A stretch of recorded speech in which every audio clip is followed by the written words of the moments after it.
but I guess we can get started, and then she can jump in once we get moving here. Thanks so much for coming in today. That was Addie the cat.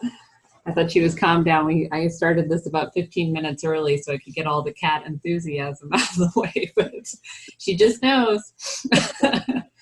I hope you had a chance, and if not, it's okay. I was able to send that presentation I thought of this morning from Sister Marion Volker.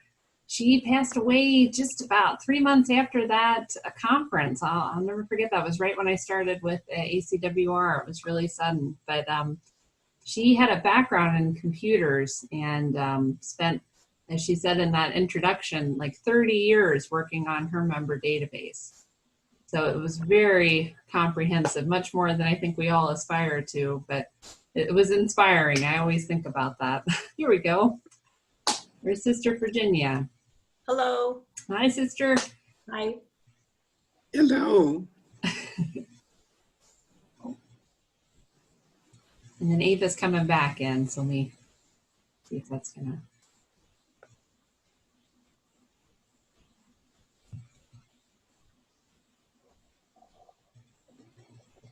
So I was just sharing about that Sister Marion Volker presentation I sent to everyone, and how if you have a Microsoft Access database as your foundational element for a member database, that's something to look at. She even shows the different screens and forms that she made and queries.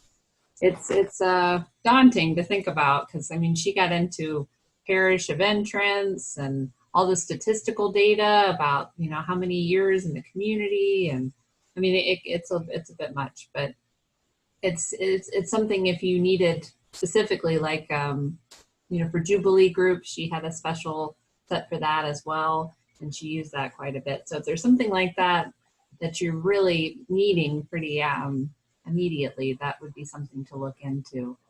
And I was thinking, for most of us, with smaller communities, where we don't have like 3,000 members as we do now with the Sisters of Charity. When I worked with the Franciscan sisters, we had maybe 500 to 600 in the community total. So the Access database was much more manageable, possible. But and I guess if no one really wants to share about their member database, I was going to attempt to share my screen here. I could just say a little bit. I can't share it because I'm not in the archives, but okay, great. I could just say I do have an Access database. My community is very small. There's about 24 of us, probably 200 at the height. But so I made it, I built it, and it just has the basic name, their names, date of birth, date of death, where they're buried. It's from a data sheet that's in everyone's file. The different dates that they made vows, where they were born, which was really a great thing for finding out who was born outside of the United States. That was an interesting query to do. But I'm the only person who uses it. I would love if other people wanted to use it, but I am the only person. Veronica, are we able to share our screens with the group? I think there's an option at the bottom of your screen. It's in green, because I've seen when I clicked it, it says the host has disabled attendee screen sharing. Oh,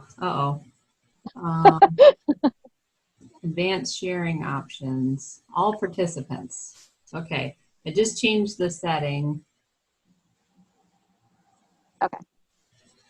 I can share mine as well if you want to go first, or want me to go first, just let me know. Okay, well, I'll try mine just to see how this goes, because I just did a Zoom earlier this week for a committee, and it didn't work. So, I can see it.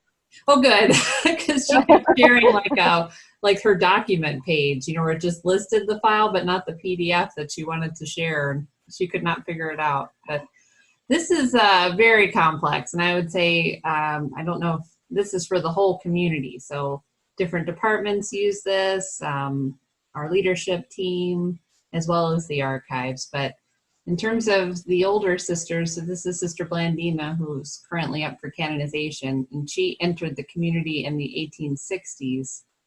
So we don't really have as much information to fill out as we do for other sisters, but it does have the information about her parents and where she was born, and then her parish of, well, her city of entrance. We didn't really do parishes in the early days.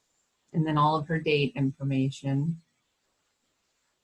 And the neat thing about this is we have a separate tab for ministries, which one of our sisters is working to update. It's one of her at-home COVID projects, because so this database came from like 4 separate databases between 1970 and today. So the information can be garbled sometimes, the dates are off. St. Joseph, we have St. Joseph Orphanage and St. Joseph Infant Home, which seem like the same thing, but they really aren't, and those get mixed up quite a bit, those sorts of things. So she's been going in and making the edits, which is very time consuming, but it's a great home project. So that lists every place where she was missioned throughout her life. And then we have a burial tab to say what cemetery. And then if you, like, there's a little view where you can actually see the specific section that she's at. That's pretty nice. And then, but the only other thing we use a lot is the notes tab. So we had a sister go through about 6 years ago and determine every sister who had a photo in her file, because a lot of these earlier sisters do not have photographs. So we'll know from this view if we get a genealogy request, okay, we have a photo or we don't.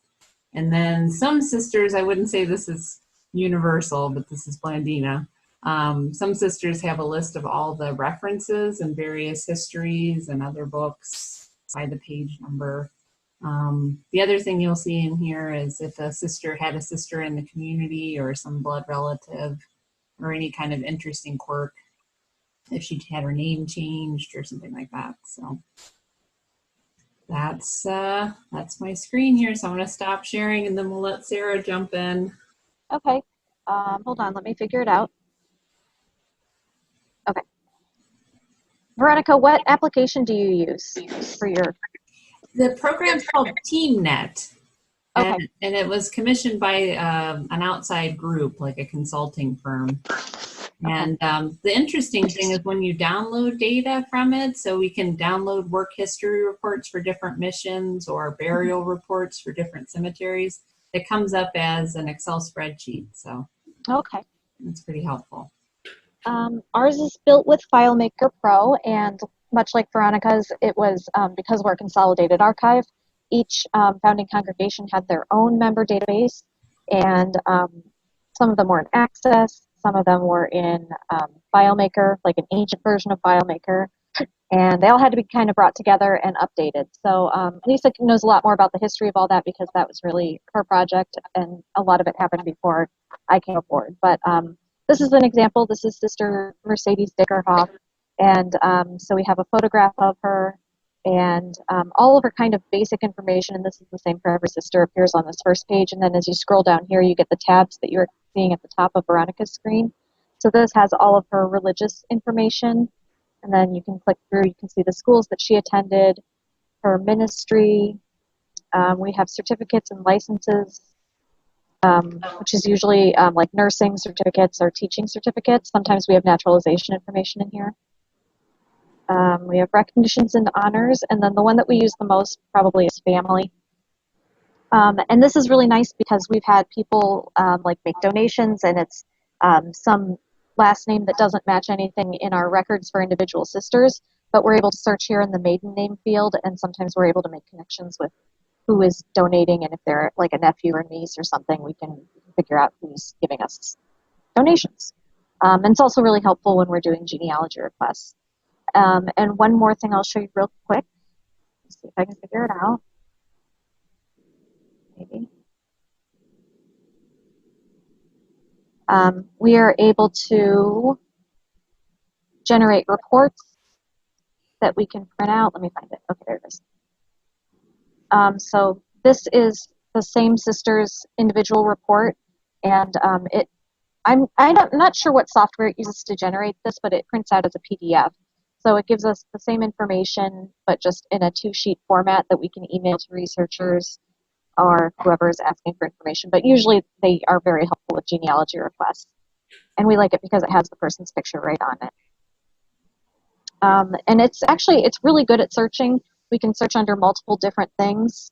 Like, for instance, we have a field for membership years. Hold on a second. I'm trying to figure out how to stop sharing. So we can search for, like, say, if we wanted to search for someone who has 64 membership years, and then we'll know that next year is her 65th anniversary year, so she'll be a jubilarian. So we use it to do those kinds of searches as well. Yeah, with ours, we can't really search that level. There's like family name, religious name, reception name, and then there's different reports that they've set up, mostly related to work or burial information. But I love the idea with pictures. They have an attachment section in ours at the very end, and there were 2 directories created in 2005 and 2010. So if the sister lived long enough for that, they have a picture. But it would be neat because we created a set of pictures for Find a Grave. So we have the information and the scans, and they're nice close-ups of the sister's face. So yeah, that's a really good project for someone who is a little bit computer savvy and wants to volunteer in the archives, to just let them go through and scan the pictures. And then for us, it's just kind of a drag and drop. You just find the file on your computer and then you drag it into the field. And we do have one, like, if we don't have a picture of it, it has like a little silhouette of a person and it says no image available, which is plenty of sisters. I was surprised with the charities. That was a standard with the Franciscan sisters. We always had their final profession photo and an obituary. That was it usually. I mean, that was the bulk of their file for the early days, but at least they had those things. And these sisters, we don't have obituaries until really standardized until the 70s or 80s. Yeah. 1970s. One thing you were saying about the like having the different names for places, because we have several different communities and their work has been put into this database, we find very often that things are like, it'll be St. Mary's instead of St. Mary, and little things like that can really throw off searches. So as much as possible, kind of like codifying what you're, like, name authorities is basically what it is. It's like, we're going to call the parish one thing, and we're not going to keep naming it differently. That's another project that Sister is working on, who's doing the ministry updating. She's creating a master list of ministry names. And then from there shouldn't be a way that we could have sisters add to that. Like, it's going to be a set field. And then if they want to add a place, they have to go through like a pretty specific process, because we were running into the same thing. I think we had, I don't want to exaggerate, there was over 2,000 separate names for ministries in the set. And that's because, like you're saying, there's St. Mary's, there's St. Mary's Cincinnati, there's St. Mary's Hyde Park, but it's all the same place. If you don't mind, really quick, can I show my screen one more time? Sure. I want to show one more thing. Okay. So speaking of name authorities, we have this field down here. Can you see my screen? Yeah. Okay. Okay. So this is the known as name, and we use this to enter information about our collections. So this is kind of a walkway between the 2 databases that we have. We have the collections database, which is past perfect. We have the member database, which is this one. So, especially with photographs, I find that, in 1950, when they took a picture of Sister so-and-so, they scribbled their name on the back of it, and now that name is not the name she uses anymore. So this known as name field is the one that sort of informs what name we use when we are entering her name into the collections database, if that makes sense. Yes, it does. We had what we call, you have religious name, which is pretty similar, but for some sisters, especially after Vatican II, we call it reception name. So what was the religious name they received at reception? And then some changed back to their baptismal name. Right. So as you saw on ours, it's something like legal name, which is, we're kind of having a feud about that with our leadership team. Well, that's why we did that. Because we have some people that went back to their original name. We have some people that sort of did like a hybrid of their original name, their birth name and their religious name. And the reason how we determine what their known as name is whatever name is what they used when they died. Yep, we usually go to the cemetery sometimes. And Yeah. grave marker. On the grave marker. That's right. Too. But well, the other issue is sometimes legally sisters change their name to their religious name. So if we say legal name is the baptismal, it just that's like a standing beef with us. We get into a lot of minutia of the database. But it's another way to, this was another project a few years back for that same sister. Oh, yep, and Addie was there. She lived it. So we have sisters who've transferred into the community. So that's why, if you saw, we have religious entry. So when did they enter religious life? Whenever in whatever community they started religious life in, and then transfer field, transferred in, transferred out. So that was a big change. And I think she's also working on adding that siblings tab, which, as you mentioned, is very helpful going forward. So we're working on that with that's something that they have to do with the programming team anytime it's a major change like that. We could use the date of first profession to reestablish a band of sisters. So we could retroactively figure out who was going to have a significant jubilee by putting in the entrance date 25 to 50 years earlier. It's not the same as the number of years in the community, but our database was so simple compared to those beautiful examples. I'm embarrassed to talk about it, but we could use that, and we would have some questions from pastors who served in my parish and this sort of thing. And we went through, not all of our sisters had these lovely personnel cards. That was a 20th century invention, and the 19th century sisters didn't have them, so we had to invent ways of discovering where they had been. And we used the membership directories. But unfortunately, they were very shy and retiring. Sister Louise, they would be 3 Sister Louises in the course of the membership directories.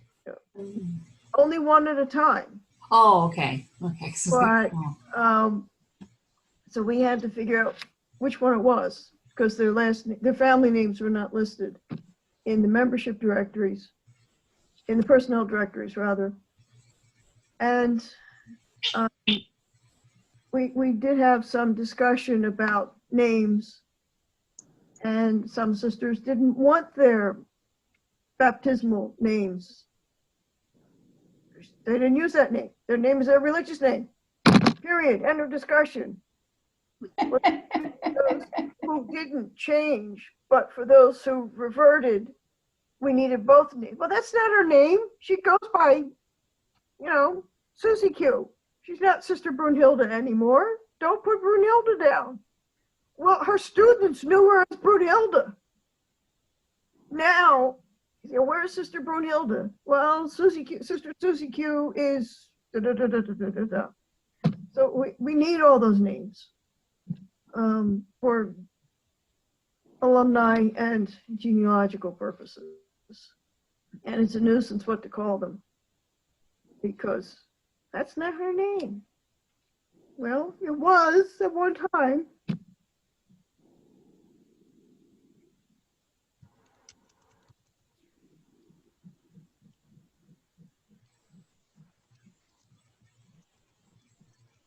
I was just looking at the chats here.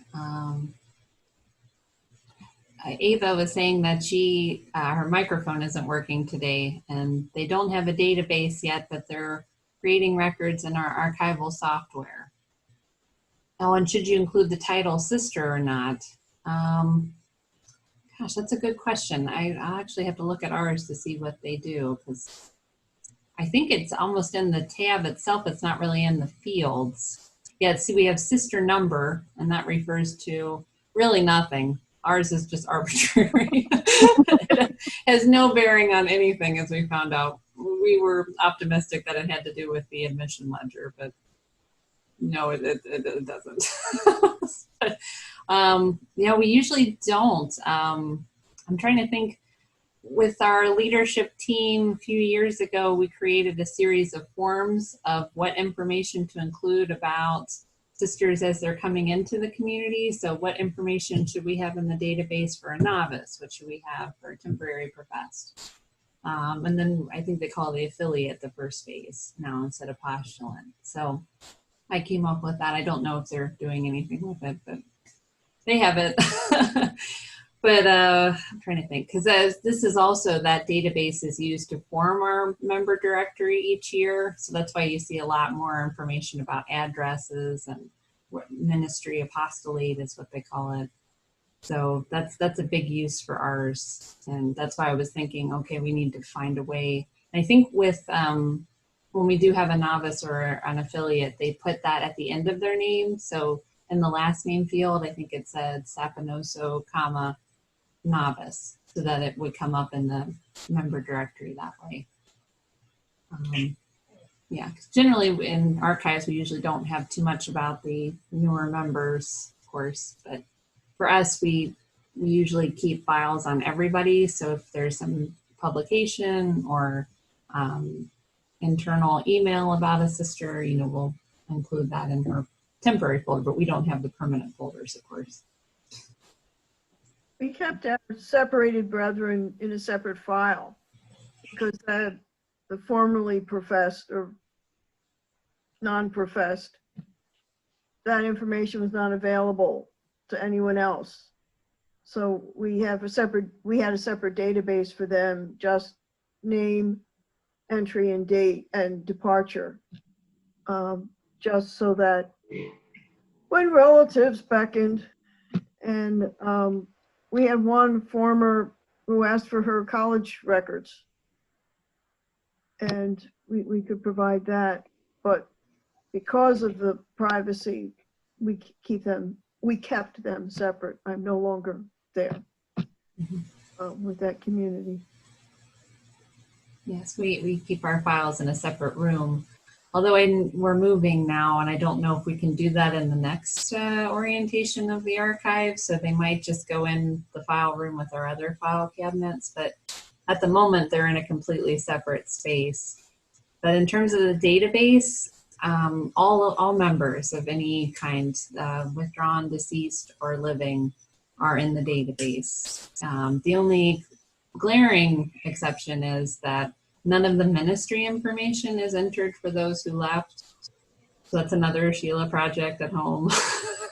But that one's a little easier because she's starting completely from scratch. So she doesn't have to go in and edit all these fields. She's just starting anew. So I think that's where she's starting with the project. And then she's hoping to look back prior to 1935 and then update all those sisters' records, because that's where she left off with her chronological mission history work. But yeah, it's daunting. I wouldn't want to be that person, but she was a math teacher, so this is her life. She loves all the like super minutia research, you know, where she'll spend a day just trying to figure out where this one sister was in a year by looking at like 16 different sources and putting them all together and seeing which one she feels is the most viable. And I'm like, okay, like whatever you say, that's great. You know, whatever you put down.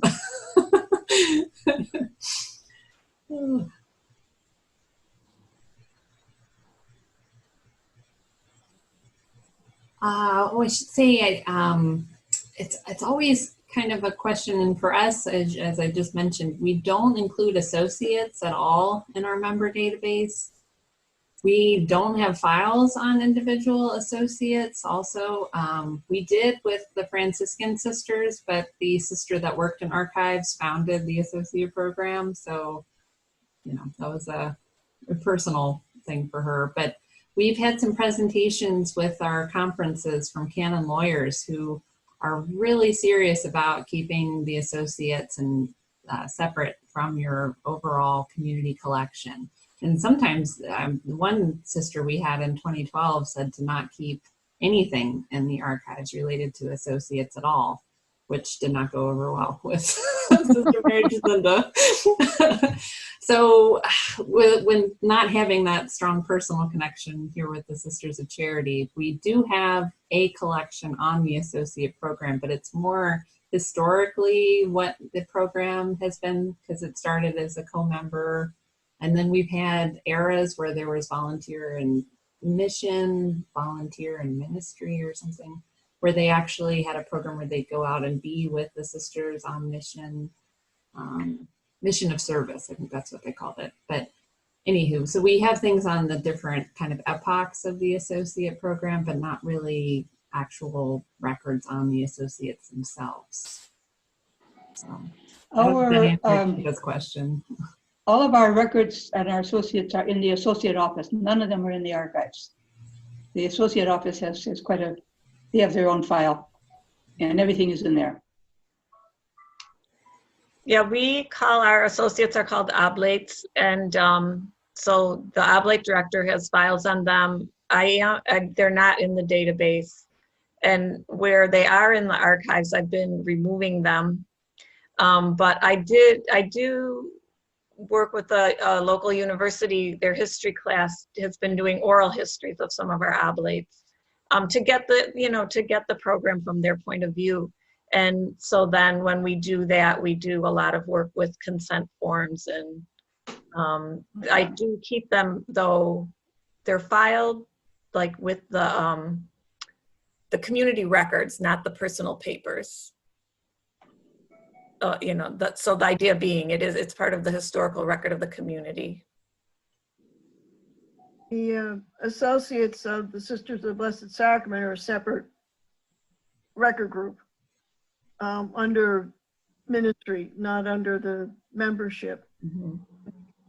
We did not have, the archives did not keep individual records of all associates.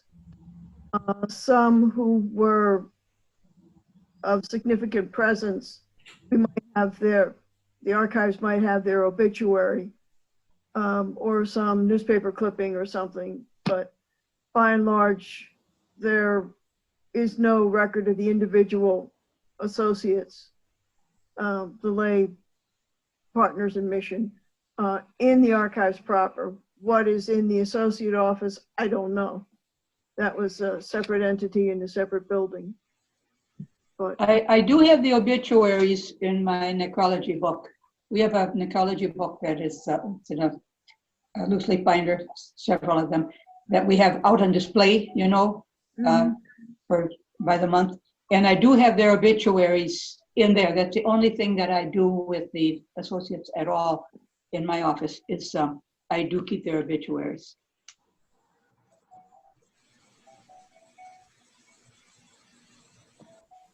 I'm wondering, some of you, the way you're talking about all of these databases and stuff, how many sisters are you talking about? Are you talking about thousands of people? I mean, our community, I don't have more than 300 sisters from the first sister to the last one. I don't have more than 300 at all. So my my archive or my database is I think comparatively small according to what some of you are talking about. Would that be correct? We have over 6,000 in ours. Yeah. This is a little over 3,000. And that's with both living, deceased, and withdrawn members. So, and Ava has 5,000 members in her community. So that's when you start to get where you need that larger interface where access isn't really going to cut it, where you're needing more information. And because otherwise to access it for us, it's a hunt and peck or finding their folder, digging through like 30 pages. And, it's nice to have that in one place where I can say, oh, okay, we now know she was in this ministry and here's her basic information. And if there's something more detailed. We are 150 years old. And so I actually, when I came, I actually knew some of the sisters that we now consider our pioneers, so there aren't a whole lot of dead ones that I didn't know, actually. So I think I'm talking about a very small group of people here compared to what some of you are working with. And that's where the Access database really works well. Access or Excel. I mean, basically Access is like a fancier Excel, let's be honest. You know, where you can add some forms, or queries, questions that you can. Right, my database is Access, that's what I use. Yeah, and I created, and this is maybe something else that we probably should talk about too. I don't know if others are in this situation, but we've had a community that merged with ours, and the sisters who lived for the merger are considered sisters of charity. Like, that community is no longer in existence. So they entered the community that day, 2004, sometime then. That was another reason why we needed that religious entry field, because they were saying all these sisters entered religious life in 2004 when they'd, you know, been a sister since the 30s and 40s, some of them. So, but the issue was with that community, all the sisters who were members and died or left prior to 2004 are not in the database. And they're making a pretty serious point of, this is a Sister of Charity database. This is not a Vincentian Sister of Charity database. So I had my first research request relating to one of those sisters, and it was by her religious name again, one of those where everyone in the community knew her as something else, and this person knew her as her religious name way back in the 50s. And to find that was just, it took like a whole day to figure out who this sister was. And I thought, I've got to go through all these sisters, because we do have the Vincentian collection. It's separate. And I went through and created an Excel spreadsheet just with all that basic information of, you know, baptismal name, religious name, entrance information. And with their files, some were missing quite a bit of the basic information. And it's like, at this point, that's all we have. They didn't even have like an admission ledger, like a book with everybody listed. It was just these files. So I made a note in the spreadsheet to say, this is it. I mean, you know, at this point, I don't know where we're going to find other information. So if there's somebody who's looking down the road and saying like, why don't we know when the sister officially entered? Well, that's why. But it's been very helpful, because we started to do some oral histories that we received on those mini cassettes from that community, and not knowing the sisters at all, you know, the people who are listening and doing the transcriptions, now we have a list that I can send to them. So if they hear a sister's name, now they can look and they know the spelling and kind of the time period. So I can see that my job is a lot easier than some of yours, because I have a book in which every single sister signed on the day of her profession. And I have another book that gives every mission and every sister who was there every year and what grade she taught and what she did. Oh. So I think I have a lot easier job than many of you. I thought the admission ledger was like a canonical requirement until that community, unless they just, I don't know, they threw it away before it got to us. I've got imagine. It. You know, but that was really surprising with that group. But they were diocesan. I don't know if that makes a difference, but they were like an offshoot of another Vincentian community. Oh, we are diocesan also. Yes, maybe not, I don't know. It must have been a cultural thing. But well, the other cultural thing, as I've shared a lot in our Zooms, is the Irish tradition,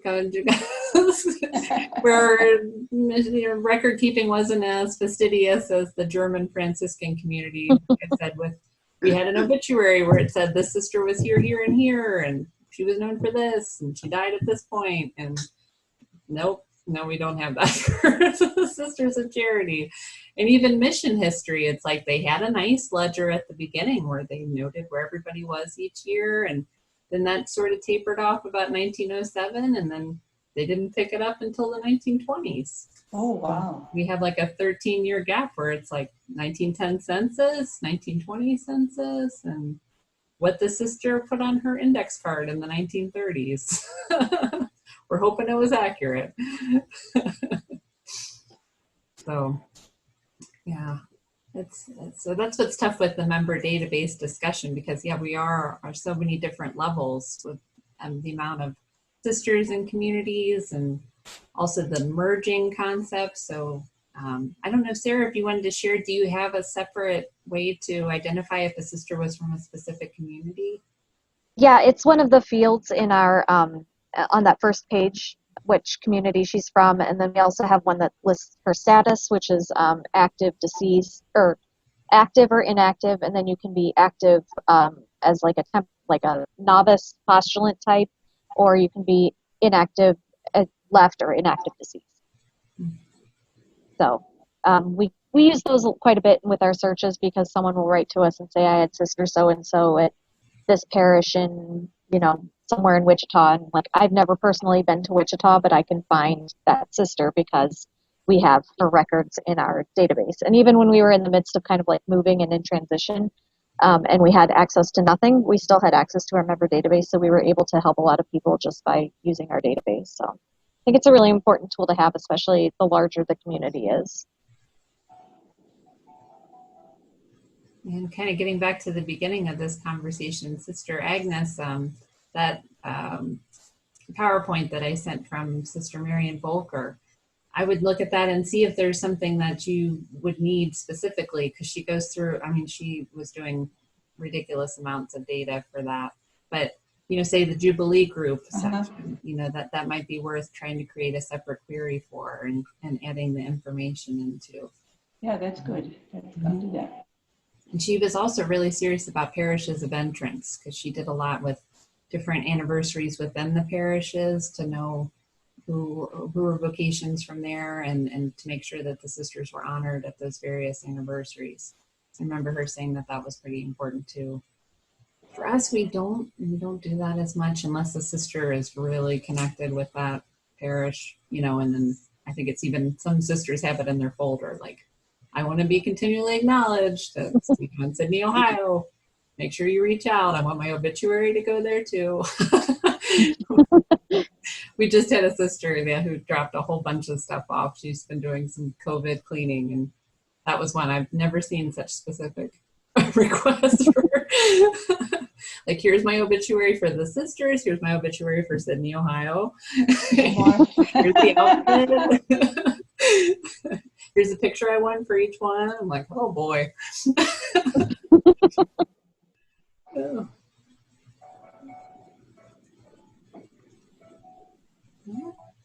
We're kind of getting towards the end of time. Is there any other kind of last minute questions or things we didn't really cover today?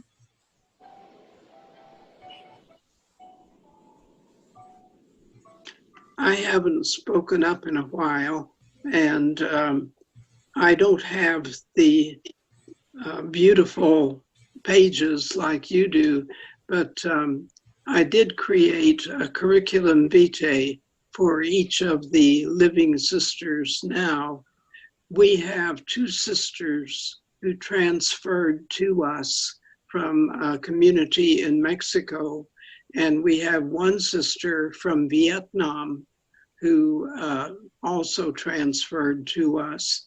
And of course, their backgrounds are quite different from the sisters that were either born in the United States or generally in Ireland. Although some of our early sisters who came to Texas were a veritable League of Nations. One of them was from Prussia, another one from Luxembourg.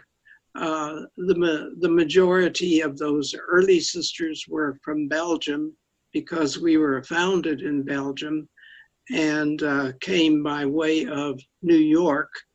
So our history books are very interesting as far as looking to see where the sisters who really brought the faith to North Texas came from. I have enjoyed so much hearing all of you and the different types of records that you're keeping, and you've given me a lot of wonderful ideas. So I thank you very much. Thank you. Oh, so glad you could make it today, sister. I am too. I wanted to say also from what Sister Virginia shared about finding all the different countries of origin for sisters as she went through her member list. We did a presentation once. There's a free website where you can kind of build a map and select countries and then see how much of the world's mass that you're representing. And we did a presentation with our sisters at the infirmary. It was something to do with immigration, but as how sisters are immigrants themselves and all the places where our sisters have been from. And that was really powerful. So it might be something to think about too, sharing a little bit about that. Because one sister shared being at Mother Margaret Hall or infirmary. She says, I feel like I'm at a League of Nations every time I eat lunch. Because we have sisters from so many parts of the world now. And to hear their unique perspectives and their cultural identities, it's really great. So, yeah. I'm so glad, Sarah, that yours was built in FileMaker Pro, because that's where Sister Elaine, who I was hoping could join us, or Eleanor, sorry, Sister Eleanor from the Lorettos. Hers is based in FileMaker Pro. And she's done a couple of presentations at our last two conferences, but I don't have a copy of either of those in our collection. So I was hoping she could join us and share kind of in a screen, but there Sarah was, so it was meant to be. Yeah, FileMaker is very advanced. I mean, I'm not a database designer by any means, but I can usually like figure it out if I'm plugging around a little bit, and FileMaker is just like way beyond what I'm able to comprehend. My little pea brain. I'm much better with like Access and Excel and those kinds of things. So I'm just glad it works. Me too. I'm glad I don't have to fix it.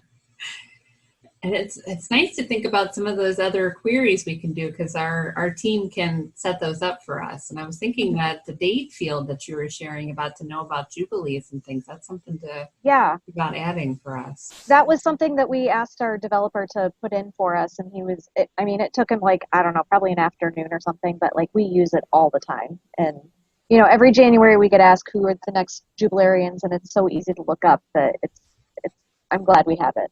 Mm-hmm.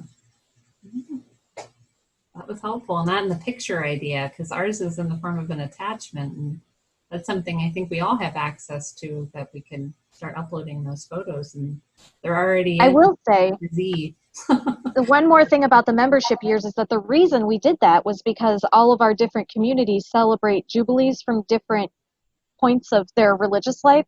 So like some communities do it from the entrance, some people do it from first vows, some people do it from final vows. Even within the Madai congregation, which is in many different places, but like 3 distinct different places, depending on where you entered in as a postulant, they calculate your jubilee from a different date, even within the same congregation. So we really needed it. Definitely. Oh my. We had some with the Franciscan sisters. It was more of a personal thing. Some were first vows. Some were more conservative sisters. Then we had one sister from Italy who considered, when she entered the aspirancy, which was like a high school for girls, not officially, canonically, but that was what she considered to be her entrance date. And boy, it was hard to change her mind on that. So it's like, you were like 12, 13 when this happened. Like, I don't think this is actually official, but it was in her heart. So we normally use, the Sisters of the Blessed Sacrament normally use the first profession, but as the sisters got older, they celebrated entrance because they'd be more alive than at first profession, celebrating it 50 or 60 years later. And we had 2 separate databases. One, the sister's religious name, entrance dates, and all that kind of congregational information, and then one mission sites from the personnel directories. And we would print out reports from the personnel directory database to give to researchers and family members and whatnot. But the personal information about the sisters didn't go anywhere, other than I might pull out key dates for a genealogist. But nobody saw those databases. They weren't online, but I would print out reports and cut and paste those reports to send them to genealogists about mission sites. It's nice that you had them separate, because that's an issue with ours. Everything's combined. So for the more modern sisters, Social Security information, healthcare, power of attorney, family contact information, it's all on the same PDF.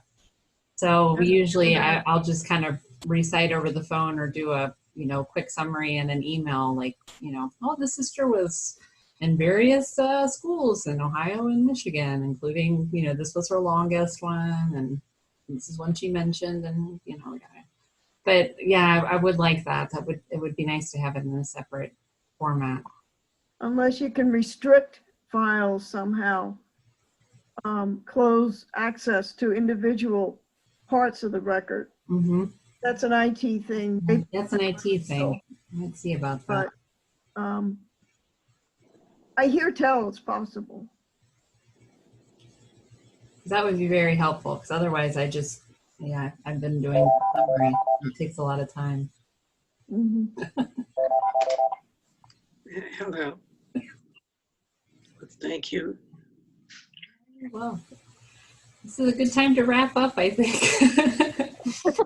Thanks so much for joining us today, and